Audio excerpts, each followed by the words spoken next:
মানে ব্লেসিং একাডেমিতে সবাইকে স্বাগত। তো আসলে মেনলি হচ্ছে আমি অনেক অসুস্থ আর কি, যে আমি এই অবস্থায় ক্লাস নেওয়াটা আমার জন্য একটু টাফ। তারপর আমি নেওয়ার চেষ্টা করতেছি আর কি। সো তোমরা একটু সিরিয়াসলি, যারা পড়াশোনা করতেছো একটু সিরিয়াসলি পড়বা আর কি। আমার নিয়ম হচ্ছে যে 30 মিনিট পড়াশোনার টেবিলে থাকার পরে, ডাক্তারের নিয়ম হচ্ছে বা 20 মিনিট থাকার পরে এরপর আমি 5 মিনিটের জন্য উঠে দাঁড়াই থাকতে হবে, এরপরে আবার শুরু করতে হবে এটাই।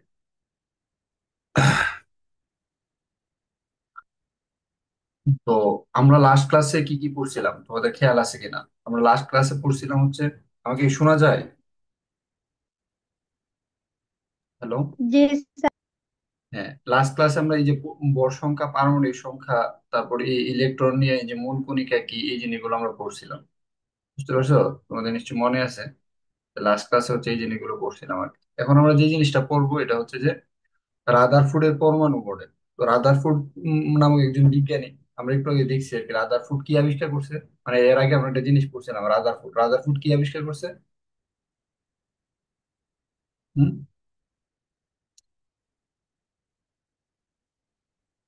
রাদারফোর্ড কি আবিষ্কার করছে? প্লুটন আবিষ্কার করছে কে? প্লুটন। এই আমার সাথে রেসপন্স করা যাচ্ছে না কেন? আমাকে কি শোনা যায় না? প্লুটন আবিষ্কার করছে কে? প্লুটন। প্লুটন কোন বিজ্ঞানী আবিষ্কার করছে? রাদারফোর্ড। রাদারফোর্ড। এই তো কথা বল না বললে কেমনে বল। রাদারফোর্ড প্লুটন আবিষ্কার করছে। রাদারফোর্ড আরেকটা জিনিস আবিষ্কার করছে, সেটা হচ্ছে কি নিউক্লিয়াস। সেটা কি? নিউক্লিয়াস। নিউক্লিয়াস। আমি যে কথাগুলো বলতেছি, কথাগুলো অনেক মূল্যবান কথা, তোমরা এখন বুঝবা না, তোমরা তো বাচ্চা মানুষ, এখন বুঝবা না। তোমরা যখন অনেক বড় হইবা তখন বুঝবা যে উনি কি পড়াইতেছিল, কি বলতেছে। তখন বুঝতে পারবা যে কথাগুলোর ভ্যালু কিরকম, আর কি অনেক ওজন হয়ে পড়বে। তো মেনলি হচ্ছে যে রাদারফোর্ড হচ্ছে তোমার এই আলফা কণিকা পরীক্ষার সময়, কোন পরীক্ষা, আলফা কণিকা পরীক্ষার সময় হচ্ছে নিউক্লিয়াস এবং প্রোটন, এই দুইটা জিনিস আবিষ্কার করছেন আর কি। তো রাদারফোর্ডই পরমাণু মডেল দিছে, বিজ্ঞানী রাদারফোর্ড। কবে দিছে খেয়াল করো, 1911 সালে, অনেক আগে দিছে। এই মডেলের কোনো অস্তিত্ব নাই। বুঝতে পারছো কিনা? তারপরেও কি মানে এটা যেহেতু শুরুতে দিছে, এর আগে কেউ এরকম কোনো মডেল দিতে পারছে না। এই জন্য রাদারফোর্ডকে তোমার আধুনিক মানে রসায়নের মানে জনক বা আর অনেক কিছু বলা হয় আর কি, বা এই পরমাণু মডেলের জনক অনেক কিছু বলা হয়, কারণ সে মানে হঠাৎ মানে রাদারফোর্ড এটা দেওয়ার পরে দ্রুত কি হয়েছে, চেঞ্জ হওয়া শুরু হয়েছে। তো রাদারফোর্ড যে জিনিসটা বলতে চাইছে আমি এটা একটু বলি। দেখো রাদারফোর্ডের মডেলটা হচ্ছে এরকম, যেমন এখানে একটা নিউক্লিয়াস থাকবে। দেখো এখানে একটা নিউক্লিয়াস আছে। তো এই নিউক্লিয়াসের, হ্যাঁ, এখানে একটা নিউক্লিয়াস আছে। নিউক্লিয়াসের চারপাশে কি আছে খেয়াল করো, ইলেকট্রন গুলো আছে। এবং ইলেকট্রন গুলো কিভাবে ঘুরতেছে, কারণ একটা সৌরজগৎকে কেন্দ্র করে যেভাবে গ্রহগুলো ঘুরে, এইভাবে কি করতেছে, নিউক্লিয়াসকে কেন্দ্র করে ইলেকট্রন গুলা ঘুরতেছে। ঠিক কিনা? আমার কথা কি বুঝতে পারতেছো? হুম। জি স্যার। হ্যাঁ। জি ভাই। তো দেখো, হ্যাঁ, না বুঝতে পারলে বলি, যেমন এই দেখো এটা হচ্ছে সৌরজগতের একটা মডেল, অনেকগুলো মডেল আছে, যে কোনো একটা মডেল দেখলে হইলো। মানে এত সবগুলো যে দেখতে ব্যাপারটা এরকম না। মনে করো মানে আমি জাস্ট একটা ওপেন করি, এই যে একটা ওপেন করছি। এই মডেলটাতে কি আছে, যে মাঝখানে সৌরজগৎ আছে, তো সৌরজগতের চারপাশে কি ঘুরতেছে, বিভিন্ন গ্রহগুলা ঘুরতেছে, ঘুরতেছে কিনা দেখা যায়। জি ভাইয়া। জি। হ্যাঁ, সৌরজগতের চারপাশে, এটা বলে সৌর মডেল। তোমরা ক্লাস 1 2 নার্সারি বইয়ে পড়ছো, যারা কিন্ডারগার্টেনে পড়ছো এরা নার্সারি বইয়ে পড়ে হচ্ছে। টেনশন করার কোনো কারণ নাই। এই যে দেখো এটা মডেল, তো এটাতেও কি এরকম চারদিকে ঘুরতেছে। এবার প্রত্যেকটা মডেলে এই জিনিসগুলো আছে। সো আর আমরা বেশি দেখবো না, আমরা এখান থেকে বেরিয়ে যাই। সৌর মডেল নিয়ে তো আমাদের চিন্তা ভাবনার কিছু নাই। হুম। ব্যাপারটা হচ্ছে এটা। তো এখন দেখো, এখন দেখো সিমিলারলি কি, এই যে নিউক্লিয়াসকে কেন্দ্র করে হচ্ছে ইলেকট্রন গুলা ঘুরতেছে, এবং সৌর মডেল, সৌরজগতের মডেল গুলোর মধ্যে যে ঘটনা ঘটে, এবং এই এখানে ঘটনাটাও সেম। তো রাদারফোর্ড এই জিনিসগুলোই বলবে। তো আমরা দেখি কি কি বলতে চাইতেছে। সৌরজগতের কেন্দ্রে থাকে হচ্ছে সূর্য, বুঝতে পারতেছো? আর পরমাণুর একটা কেন্দ্র আছে, এই কেন্দ্রের নাম হচ্ছে কি নিউক্লিয়াস। সূর্যের পরিবর্তে উনি এটাকে কি বলছেন, নিউক্লিয়াস বলছে। তাহলে কেন্দ্রের মধ্যে কি নিউক্লিয়াস থাকবে? বলছি। হ্যাঁ, কেন্দ্রের মধ্যে থাকবে কি? নিউক্লিয়াস। নিউক্লিয়াসের ভিতরে কি আছে? প্রোটন। আর নিউক্লিয়াসের বাইরে আছে কি? ইলেকট্রন। এই কথাগুলো আমরা জানি কি না? ইলেকট্রন। আমরা কিন্তু এগুলো জানি, এমন না জি আমরা স্যার। জানি। এমন না যেন আমরা এগুলো কিচ্ছু জানি না, আমরা এগুলো সব জানি। বই পাওয়ার কোনো কারণ নাই। রাদারফোর্ডের মডেলে যা আছে এগুলো সব আমরা জানি। তো এগুলো নিয়ে কোনো মানে বই পাওয়া বা টেনশন করার কোনো কারণই নেই। নিউক্লিয়াসের ভিতরে প্রোটন, নিউক্লিয়াসের বাইরে আছে ইলেকট্রন। বুঝতে পারতেছো? যেহেতু আপেক্ষিকভাবে ইলেকট্রনের ভর শূন্য ধরা হয়, কাজে নিউক্লিয়াসের ভিতরে প্রোটন এবং নিউক্লিয়ারের মানে নিউক্লিয়ার ভিতরের যে প্রোটন, ইলেকট্রনের ভর হচ্ছে আপেক্ষিক শূন্য। নিউক্লিয়াসের ভিতরে প্রোটন এবং নিউট্রনের ভর কি পরমাণুর ভর। এই কথাটা বলছে, তো এই কথাটা আমরা গত ক্লাসে পড়ছি। ইলেকট্রনের ভর কি আপেক্ষিকভাবে, ইলেকট্রনের ভর হচ্ছে আপেক্ষিকভাবে শূন্য। তো নিউক্লিয়াসের ভর মানে শূন্য। কি? হ্যাঁ, নিউক্লিয়াসের ভরটা মানে পরমাণুর ভরটা হচ্ছে প্রোটনের ভর প্লাস হচ্ছে নিউটনের ভর। প্রোটন মানে পি দা হচ্ছে প্রোটন, এন দা হচ্ছে নিউটন। প্রোটনের ভর এবং নিউটনের ভর এই দুইটা ভর মিললে কি? পরমাণুর ভর। ঠিক আছে? তাহলে আমরা প্রথম সূত্র শেষ। 2 নম্বর সূত্র। সৌর মডেলের মধ্যে আমরা যখন সৌর মডেলের মধ্যে দেখছি মাঝখানে সূর্য আছে, চারপাশে কি গ্রহগুলো ঘুরতেছে। ম্যাক্সিমাম জায়গা ফাঁকা না? ফাঁকা কিনা? জি স্যার। ম্যাক্সিমাম জায়গা ফাঁকা। ঠিক তেমনি নিউক্লিয়াস অত্যন্ত ক্ষুদ্র এবং পরমাণুর বেশিরভাগ অংশ কি ফাঁকা। ব্যাপারটা বোঝার চেষ্টা করো। নিউক্লিয়াস অত্যন্ত ক্ষুদ্র, 2 নম্বর যে সত্যটা বলতেছে, নিউক্লিয়াস ক্ষুদ্র এবং পরমাণুর বেশিরভাগ অংশ কি ফাঁকা। এই দেখো, নিউক্লিয়াস ক্ষুদ্র এবং এখানে যেটা মডেল দেখাইছে এখানে কি ওই গুলগুলটি হচ্ছে কি ইলেকট্রন, আর বাকি সবটা কি তা খালি। ওকে। এরপর দেখো এখান থেকে একটা কোশ্চেন আসে যে মানে এই মানে পরমাণু চার্জ নিরপেক্ষ কেন? পরমাণু, কোশ্চেনটা কি? পরমাণু চার্জ নিরপেক্ষ কেন? পরমাণু চার্জ নিরপেক্ষ কেন? ভেরি গুড, সুন্দর বলছো। পরমাণু চার্জ নিরপেক্ষ কেন? আচ্ছা, সূর্যের যে গ্রহগুলো আছে এই গ্রহগুলোর মধ্যে কি কোনো চার্জ আছে? না। না। গ্রহগুলোর মধ্যে চার্জ নাই, পরমাণুর মধ্যে চার্জ নাই, ধরে নাও আর কি সৌর মডেলের মধ্যে এরকম। তো পরমাণু কেন? সূর্যকে কেন্দ্র করে বিভিন্ন কক্ষপথে গ্রহগুলো যেমন ঘুরে, ঠিক তেমনি নিউক্লিয়াসকে কেন্দ্র করে ইলেকট্রন গুলো ঘুরে। এটা আমরা বুঝে লাইছি, এটা নিয়ে আর আমাদের টেনশন করার কিছু নাই। সূর্যকে কেন্দ্র করে গ্রহ যেমন করবে, নিউক্লিয়াসকে কেন্দ্র করে এই তো আমাদের ইলেকট্রন বন্ধুরা ঘুরতেছে কি সুন্দর সুন্দর করে, নো প্রবলেম। এখন আসো, কোন নিউক্লিয়াসে যে কয়টা প্রোটন থাকে, এই নিউক্লিয়াসে যে কয়টা প্রোটন প্রোটন থাকবে, থাকে। থাকছে। ঠিক আছে, নিউক্লিয়াসের বাইরে কক্ষপথে, নিউক্লিয়াসের বাইরে কক্ষপথে সেই কয়টা ইলেকট্রন থাকবে। যেহেতু প্রোটন এবং ইলেকট্রনের চার্জ একে অপরের বিপরীত, তাই সমগ্র সামগ্রিকভাবে কি চার্জ চার্জ। শূন্য। না শোনো, তাহলে উত্তরটা আমরা কিভাবে লিখবো? উত্তরটা এইভাবে লিখবো, আমি যেটা বলি সেটা আমার কথাটা একটু মনোযোগ দিয়ে শুনো আমি কি বলতেছি, তাহলে আর এখনই মুখস্থ হয়ে যাবে। পরমাণু নিউক্লিয়াসে অবস্থিত ধনাত্মক চার্জযুক্ত প্রোটন, হ্যাঁ, এবং নিউক্লিয়াসের বাইরে কক্ষপথে অবস্থিত ঋণাত্মক চার্জযুক্ত ইলেকট্রনের সংখ্যা সমান।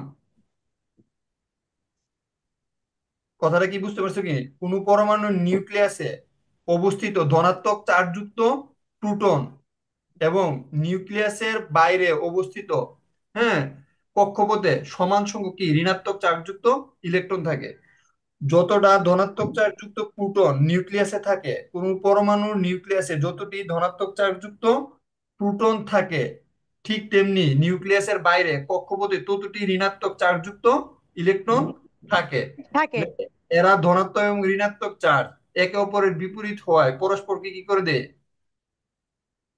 হ্যাঁ, সামগ্রিকভাবে চার্জ শূন্য করে দেয়। ইলেকট্রনের চার্জ এবং প্রোটনের চার্জ পরস্পর কি বিপরীত হয়, সমান ও বিপরীত হয়, একে অপরকে কি করে দেয়? বেনিশ করে দেয়। বুঝতে পারছো কিনা? হুম। জি ভাইয়া। জি। সেই এখন আয়ো, ধনাত্মক চার্জ যুক্ত নিউক্লিয়াসের প্রতি যদি আসে পরমাণু চার্জ নিরপেক্ষ কোনো উত্তরটা হয়ে এটা, বা এখানে মেন বই যেটা আছে এটা উড়ে দিলে হইব। ধনাত্মক চার্জযুক্ত নিউক্লিয়াসের প্রতি ঋণাত্মক চার্জযুক্ত ইলেকট্রন এক ধরনের আকর্ষণ বল অনুভব করে। এই আকর্ষণ বলকে কেন্দ্রমুখী বল বলা হয়। এই কেন্দ্রমুখী বলের কারণে কি হয়, নিউক্লিয়াস টান দিয়ে ইলেকট্রনটা ধরে রাখে। বুঝতে পারতেছে? নাহলে উইরা চলে যেত। এই কেন্দ্রমুখী বলের কারণে পৃথিবী যেরকম সূর্যের চারদিকে ঘুরে, ইলেকট্রন তেমনি নিউক্লিয়াসের চারদিকে ঘুরে। এই কথাটা বুঝতে পারছো কিনা?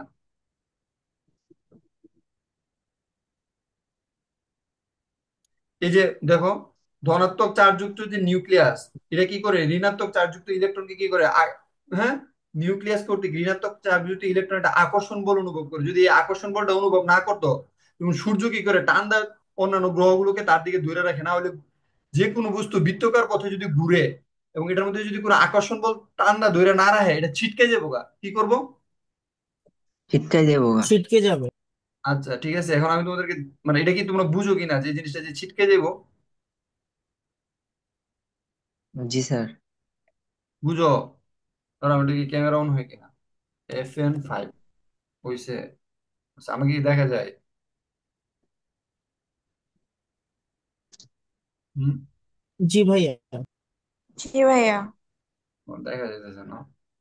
আমি গেলাম আমার দেখতে পারতেছি না, এটা একটা সমস্যা। আচ্ছা দেখ, আমি আমার দেখতে পাবো না, তোমরা আমার দেখতে পারলে একটু ওয়েট করো। ভিউ স্পিকার দিলাম। আর কি কি মডেল আছে?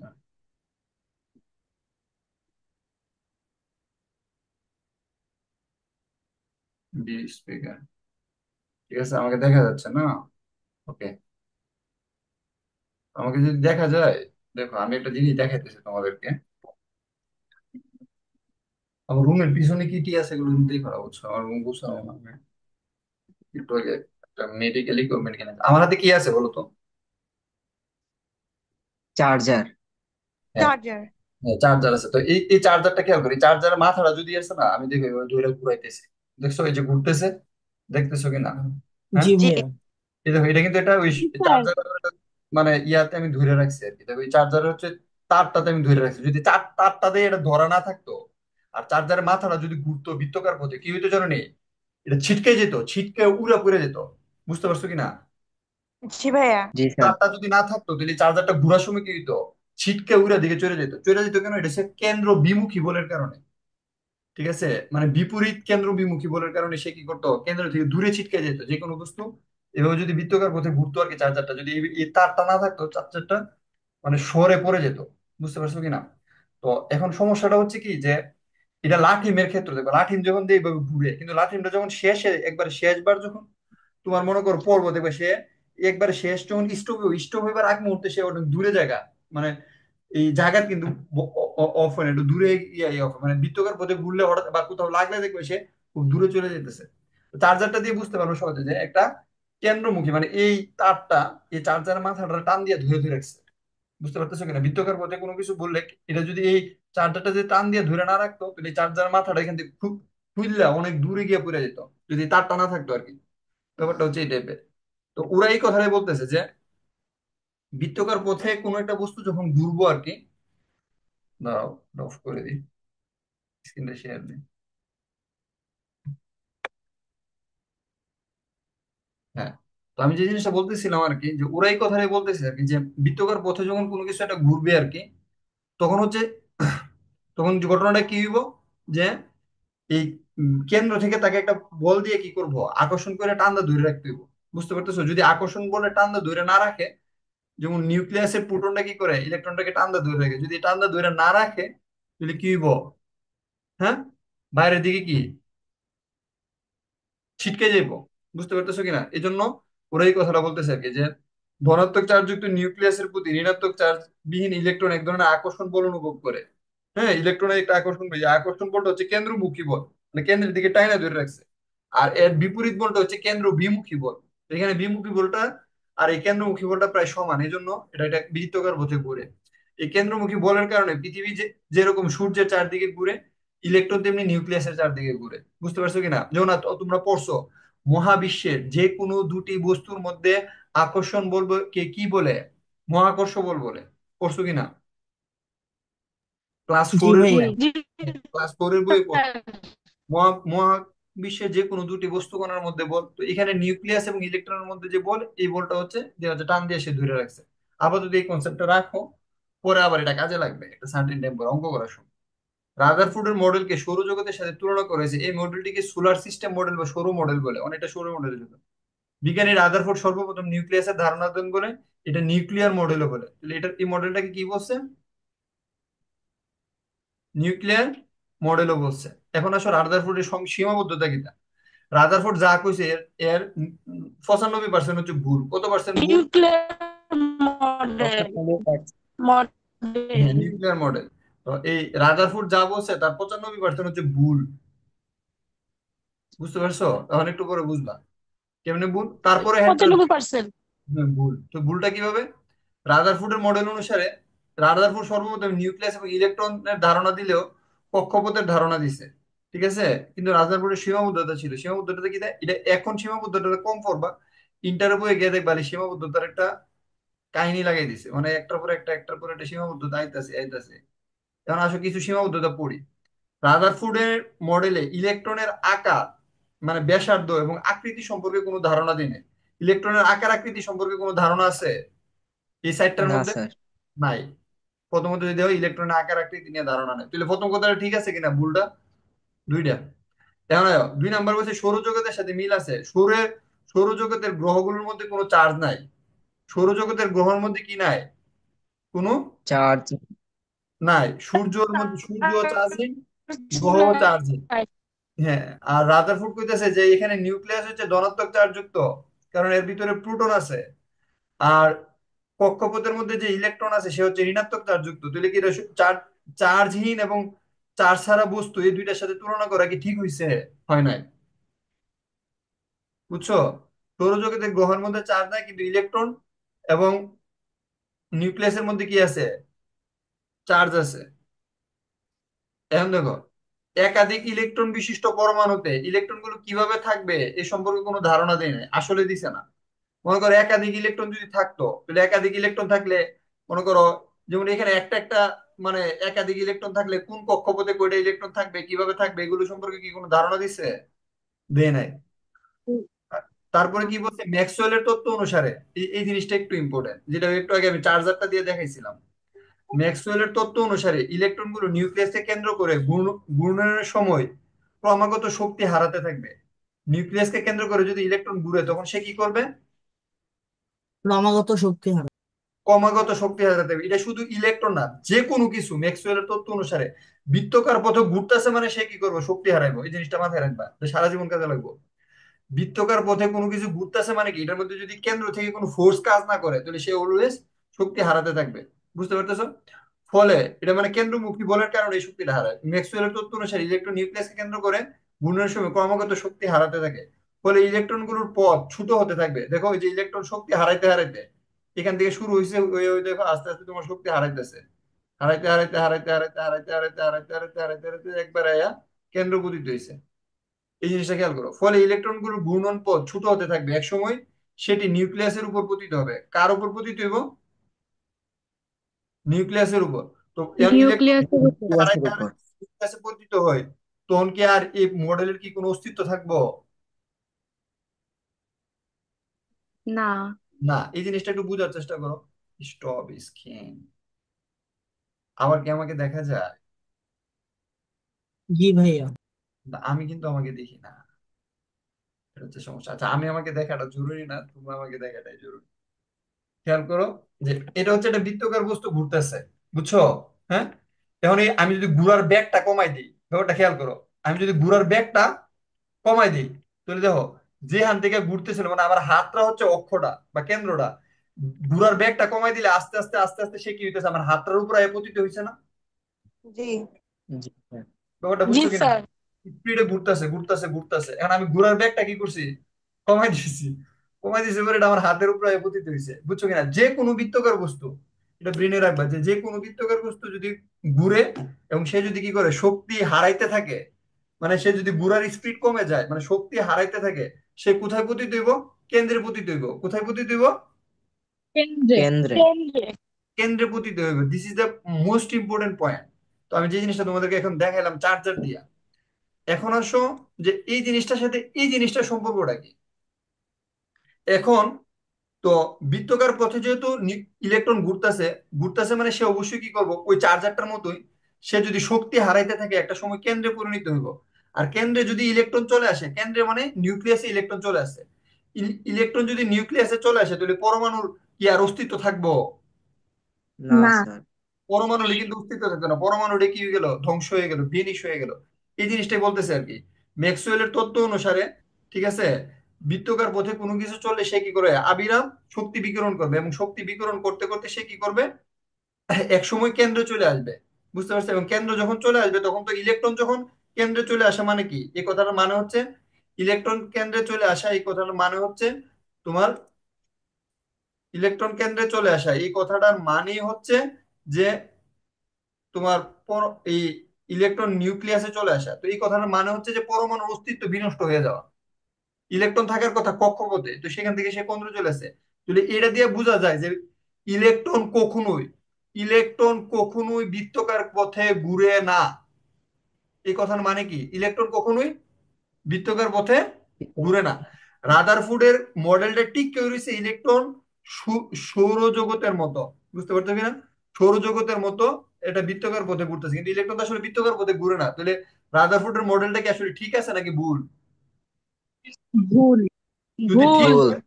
ঠিক হয় তাহলে হের কথা অনুসারে ইলেকট্রন বৃত্তাকার পথে ঘুরতে ঘুরতে, মানে ম্যাক্সওয়েলের তত্ত্ব অনুসারে ইলেকট্রন বৃত্তাকার পথে চার্জারের মতো ঘুরতে ঘুরতে তার যখন শক্তি হারাইতে থাকবে একটা সময় হাতের মধ্যে এসে কেন্দ্রে, এই যে হাতের মতো কেন্দ্রে পতিত হইব।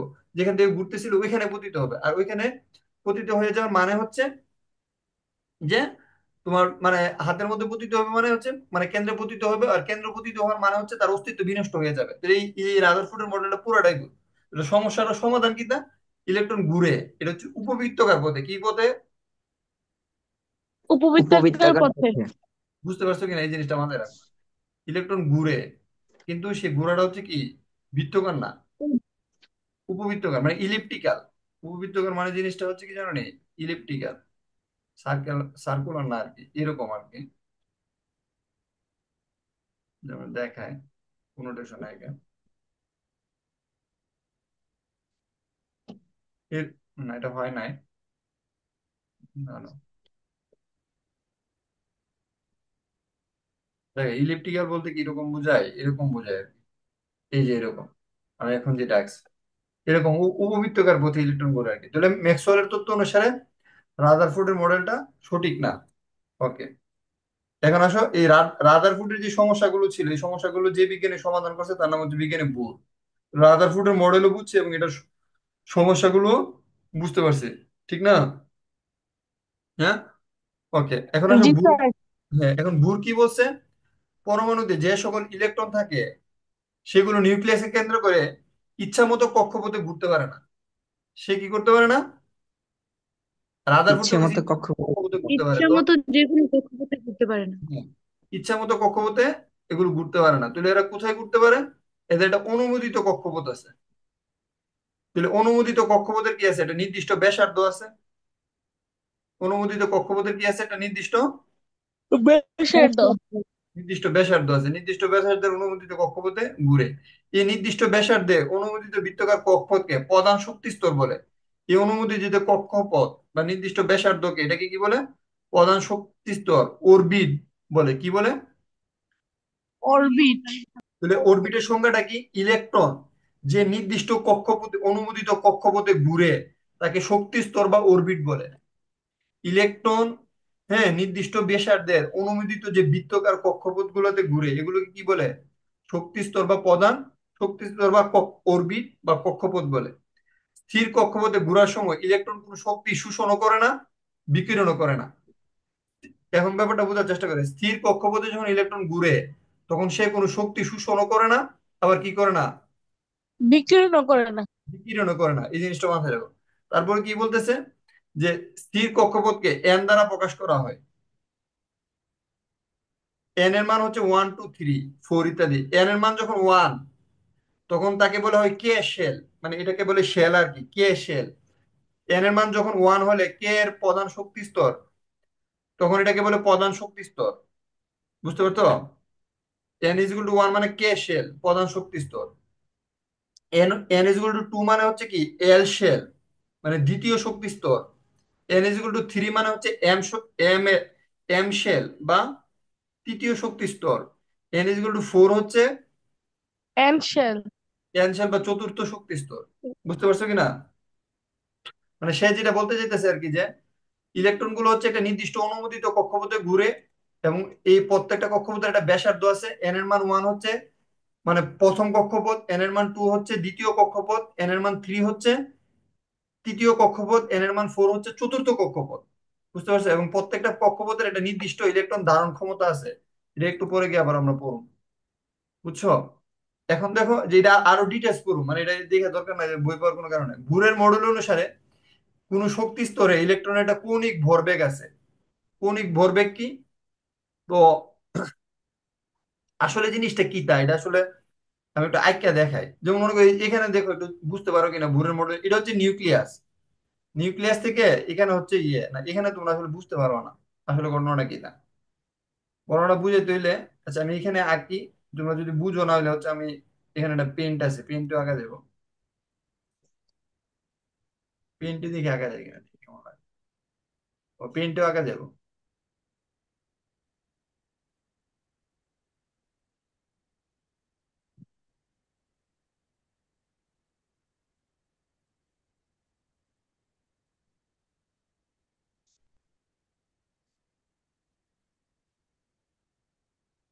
এই যে এই পেনটা দেখছো না, এটা হচ্ছে নিউক্লিয়াস। বুঝছো, এই যে আমি যেটা ভুল করতেছি এটা কি? নিউক্লিয়াস। নিউক্লিয়াস। ধর মনে করো এটা হচ্ছে তোমার নিউক্লিয়াস, আমি নিউক্লিয়াসটা একটু ভুল টুল করে রাখি আমি, এটা বই পাওয়ার কোনো কারণ নাই। এটা হচ্ছে তোমাদের নিউক্লিয়াস, আগে জিনিসটা একটু বোঝার চেষ্টা করো আসলে ঘটনাটা কি করতেছে। এটা হচ্ছে তোমাদের নিউক্লিয়াস, বুঝছো? এটা ধরে নাও আর কি, এটা নিউক্লিয়াস। তো নিউক্লিয়াসের, এই যদি নিউক্লিয়াস হয়, নিউক্লিয়াসের পরে এই যে দেখো, আমি একটা কক্ষপথ আঁকছি না, বৃত্তকার, জি খেয়াল করছো? স্যার। হ্যাঁ, এটা হচ্ছে এন এর মান 1 হলে, এন এর মান কত হইলে, ওয়ান। ওয়ান। ওয়ান ওয়ান হলে। হলে। মনে করো এন এর মান 1 হলে এটা হচ্ছে প্রথম শক্তি স্তর। খেয়াল করো, এন এর মান যখন 1, এন এর মান যখন 1, তখন হচ্ছে এই শক্তি স্তরটা, বুঝছো? এটা হচ্ছে কে শেল, এই শেলটাকে বলে কি, কে শেল। এন এর মান যখন 1, এই শেলটার নাম হচ্ছে কে শেল। হ্যাঁ, কে শেল এইভাবে লিখতে পারো, সমস্যা নাই। এন এর মান 1 তখন হচ্ছে কে শেল। আর এই শক্তি স্তরটা হচ্ছে এইটা, আমি তীর চিহ্ন দিয়ে এখানে দূরে আঁকতেছি আর কি।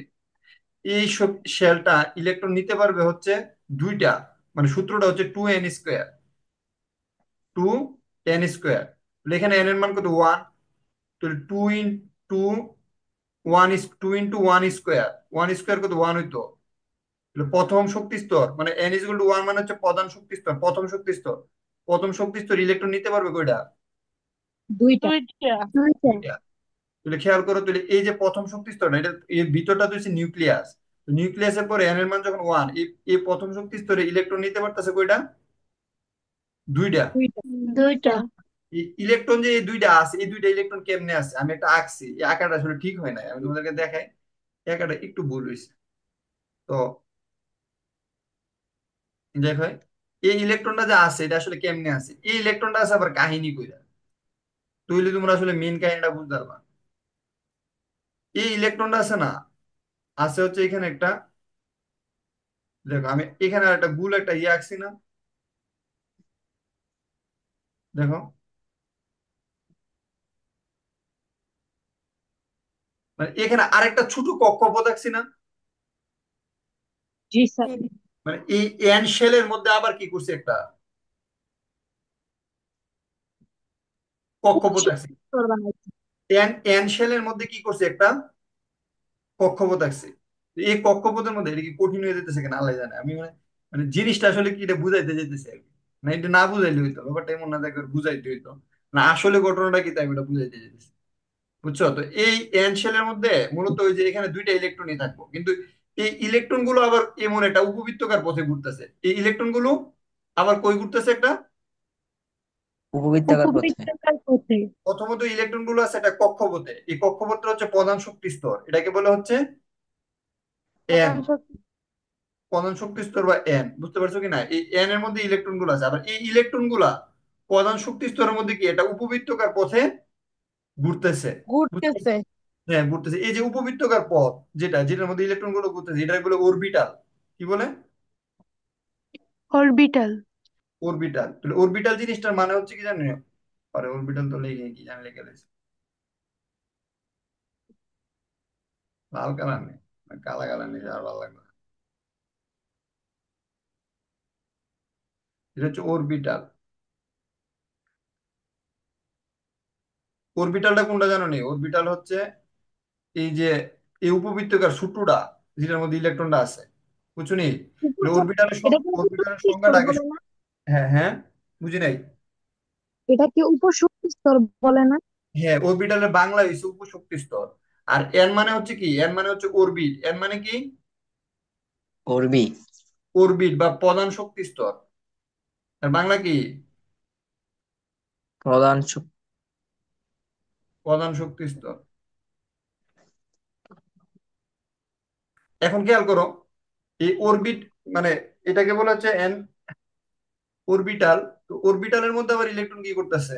এই অরবিটালের মধ্যে ইলেকট্রন আবার, যেটা উপশক্তি স্তর, এটার মধ্যে ইলেকট্রন গুলো কি করতেছে, এটা উপবৃত্তাকার পথে ঘুরতেছে না? হ্যাঁ।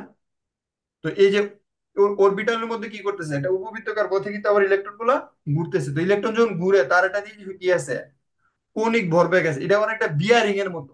বিয়ারিং কখনো দেখছো কিনা, বিয়ারিং? জি স্যার। বিয়ারিংটা বিয়ারিং যখন এর গাড়ি। গাড়ির মধ্যে লাগানো থাকে তখন তো বিয়ারিংটা এমনি ঘুরে। আর বিয়ারিং এর ভিতরে যে বলগুলো আছে হেরাও তো ঘুরে, ঘুরে কিনা? জি স্যার। মানে বিয়ারিং এর চাক্কাটা ঘুরে। আবার বিয়ারিং এর ভিতরে যে বলগুলো আছে, ছোট ছোট বল আছে না এটার ভিতরে, যেমন বিয়ারিং কি থাকে, আর বিয়ারিং তো এরকম থাকে, এরকম একটা গুল থাকে না, তারপর এরকম একটা ফ্রেম থাকে। তো আচ্ছা, এরকম একটা ফ্রেম থাকে। তো এটা হচ্ছে একটা এই বিয়ারিংটার ভিতরে এরকম কি থাকে, ছোট ছোট বল থাকে কিনা? হ্যাঁ। বিয়ারিংটা যখন ঘুরে তখন এই ভিতরে বলগুলো কি, হ্যাঁ, ঘুরে। আর উপরে বিয়ারিং এর যে চাকার মতো যে জি শেপটা আছে এটাও তো ঘুরে। ইয়ানে মনে করো এই এই চাকার মতো যে ফ্রেমটা, এই ফ্রেমটা হচ্ছে মনে করো অরবিট। চাকার মতো যে ফ্রেমটা, এই ফ্রেমটা কি অরবিট। আর ভিতরে যে করবি। বিয়ারিং গুলা যে ঘুরতেছে আরেকটা ফ্রেমের মধ্যে, এটা কি তা অরবিটাল। অরবিটাল। আরেকটা ফ্রেমের মধ্যে যে বিয়ারিং এর গুল গুল যে ছোট ছোট কি বলে তোমার, এটা কি বলে, ছোট বলগুলোরে কি বলে? আরে গ্রামে যে কি জানে খেলে, কোনো গুলি খেলে বলে না? হ্যাঁ, বিয়ারিং এর marble marble. Marble marble. Marble. এই বিয়ারিং এর মার্বেল গুলা যে ঘুরতেছে, এই মার্বেল গুলা ঘুরার যে পথরা, ঠিক আছে, নিজে নিজে যে ঘুরে মার্বেল গুলো এভাবে গুলে, এই মার্বেল ঘুরার যে পথরা এটা হচ্ছে অরবিটাল। এখন খেয়াল করো, এই নিউক্লিয়াস থেকে এই নিউক্লিয়াস থেকে কক্ষপথের একটা কি আছে, দূরত্ব আছে। এই দূরত্বটা হচ্ছে ব্যাসার্ধ আর। এই দূরত্বটা কি, ব্যাসার্ধ। আর। আর আর বুঝতে পারতেছো? এটা হচ্ছে নিউক্লিয়াস থেকে প্রথম শক্তি। এখন প্রথম শক্তি স্তরে ইলেকট্রন থাকবে হচ্ছে দুইটা, ঠিক আছে। আচ্ছা, এটা এটা বুঝাইলে পরে ওই মানে মানে এই ব্যাসার্ধ ব্যাপারটা বুঝাইলে, এই ইলেকট্রনটা যে অরবিটালে ঘুরতেছে দেখো, অরবিটালের মধ্যে যে ইলেকট্রনটা ঘুরতেছে, ইলেকট্রনের একটা ভর আছে, এই ভরটা কত, এম, ঠিক না? ইলেকট্রন নিউক্লিয়াস থেকে যে জি দূরে অবস্থিত এটা কি, ব্যাসার্ধ হচ্ছে কি আর। এই দুইটা নিয়ে তো কোনো কনফিউশন নাই, কনফিউশন আছে? মানে নিউক্লিয়াস থেকে যে না স্যার। ইলেকট্রনের দূরত্ব এটা হচ্ছে আর, আর ইলেকট্রনের ভর হচ্ছে এম। তো ইলেকট্রনের ভর কত হ্যাঁ। এটা আবার তোমরা তো জানো, 9.11 10⁻²২ গ্রাম, ঠিক না? 9.11 10⁻² কত, 28 গ্রাম। আর কেজিতে যদি লেখো তাহলে কত, গ্রাম। 9.11 10⁻³ গ্রাম। কেজি। কেজিতে কেজি। 31 কেজি। 31 কেজি। এটা হচ্ছে ইলেকট্রনের ইয়া। এখন দেখো, ইলেকট্রন যে ঘুরতেছে, এই যে আবার এই যে বিয়ারিং এর ভিতরে যে মার্বেল ঘুরে, বা এই অরবিটালে যে কক্ষপথ ঘুরে, অরবিটাল মানে কি, অরবিটাল যে অরবিটালের সংজ্ঞাটা দেখো, বুরের মডেল অনুসারে, খেয়াল করো, বুরের মডেল অনুসারে ইলেকট্রন প্রাপ্তির সর্বোচ্চ সম্ভাব্য স্থানকে অরবিটাল বলে। বুরের মডেল অনুসারে ইলেকট্রন প্রাপ্তির সর্বোচ্চ সম্ভাব্য স্থানকে কি বলে? অরবিটাল বলে। এখন মনে করো, মার্বেলটা যে ঘুরতেছে দেখো, এই মার্বেল গুলো কই পাবো, ওই বিয়ারিং এর এই ফ্রেমটার ভিতরে পাইতাম না? জি আবার জি খেয়াল করো, স্যার। ইলেকট্রনকে আমি এই ফাঁকা জায়গায় ইলেকট্রন পাবো, যেখানে আমি কার্সরটা ধরে রাখছি ইহানো কিন্তু ইলেকট্রন পাইতাম না। ওই যে উপবৃত্তকার যে পথটা, এই জায়গাটাতে আমি কি পাবো, ইলেকট্রন পাবো, পাবো কিনা? জি জি স্যার। স্যার। উপবৃত্তকার পথে ইলেকট্রনটা পাবো, এটা তো মূলত অরবিটাল, ঠিক কিনা? নাকি সারাটা দুনিয়ার মধ্যে ইলেকট্রন পাওয়া যাবো? ডেফিনেটলি না। ওই যে ছোট যে বৃত্তটা দেখতেছো, এই যে ছোট যে বৃত্তটা কালোটা, এটার মধ্যে তো তুমি কি পাইবা, এই ছোট কক্ষপথটাতে ইলেকট্রন পাবে। এই ছোট যে জায়গাটার মধ্যে ইলেকট্রন পাওয়া যাবে, ছোট সার্কেলটা, ওইটা হচ্ছে তোমার কি, অরবিটাল। তো এখন দেখো যে ইলেকট্রনের মানে কনসেপ্টটা ক্লিয়ার থাকতে হইব, থাকলে এটি অহন না ইন্টারের কাজে লাগবে, অনার্সের কাজে লাগবে, ইউনিভার্সিটিতে কাজে লাগবে, ইন ফিউচার সায়েন্টিস্ট হলে কাজে লাগবে, সব জায়গায় কাজে লাগবে। এম হচ্ছে বর, আর ব্যাসার্ধ হচ্ছে আর। এখন খেয়াল করো যে আরো বিষয় আছে। বিষয়টা কি? যেমন মনে করো এই মার্বেল গুলো তো নিজেরাই ঘুরে, নিজে নিজে ঘুরে না? হ্যাঁ। এবং এই যে নিজে যে ঘুরতেছে এই ঘোরাটা অনেকটা ঢেউয়ের মতো, বুঝছো কিনা? যেমন মার্বেলটা যখন নিজে ঘুরে এরকম ভাবে ঘুরতে থাকে, মার্বেলের ক্ষেত্রে তো সে এইভাবে নিজেই ঘুরতে থাকে, মানে নিজে এইভাবে, এটা মার্বেল এরকম কি করবো, সে জায়গা এভাবে ঘুরতে থাকবো, নিজেই ঘুরতে থাকবো। আর ইলেকট্রনের ঘোরাটা হইবো এরকম টাইপের না, ইলেকট্রনের ঘোরাটা কি এরকম টাইপের হবে জানো নি? দেখো আমি এটা বুঝাই আর কি। ঢেউ দেখছো নি কোনো সময়? ঢেউ, ঢেউ কি হয়? একবার উপরে উঠে একবার নিচে নামে, একবার উপরে উঠে একবার নিচে নামে, একবার উপরে উঠে একটা একবার নিচে নামে, একবার উপরে উঠে একবার নিচে নামে, বুঝছো কিনা? তো এখানে যদি একটা কাগজের টুকরা থাকতো, এই জায়গাটা যদি একটা কাগজের টুকরা থাকতো, ঢেউয়ের সাথে কাগজের টুকরাটা উপরে উঠতো, তারপর আবার নিচে নামতো, আবার উপরে উঠতো, আবার নিচে নামতো, এরকম হইতো কিনা? জি স্যার। এরকম হইতো না? তো এই জি। ধরো চার্জ নাই ল্যাপটপ, একটু wait করো।